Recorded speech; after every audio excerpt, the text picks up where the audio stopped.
सबसे अहम जो अमेंडमेंट होने जा रही है इस पैकेज के अंदर वो कॉन्स्टिट्यूशनल कोर्ट के हवाले से है। तो उस कोर्ट्स के बनने के बाद जो सुप्रीम कोर्ट के एक पैरेलल ये कोर्ट्स बनाना चाह रहे हैं, तो उसके बाद सुप्रीम कोर्ट ऑफ पाकिस्तान की क्या हैसियत बाकी रह जाएगी और जो मौजूदा अदलिया का जो सिस्टम है उसकी हैसियत क्या रह जाएगी? कि दुनिया में दो कॉन्स्टिट्यूशन सिस्टम्स हैं।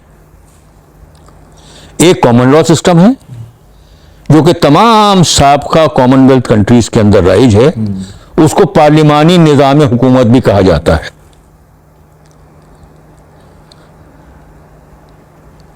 उस निज़ाम हुकूमत में, पार्लिमानी निज़ाम हुकूमत में, किसी भी मुल्क में किसी कॉन्स्टिट्यूशनल कोर्ट का तस्वुर ही नहीं है।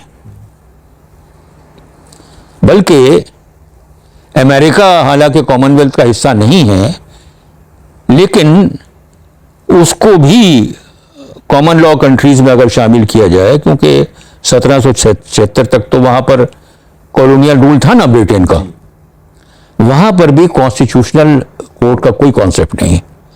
अब ये कॉन्स्टिट्यूशनल कोर्ट का कॉन्सेप्ट कहां है?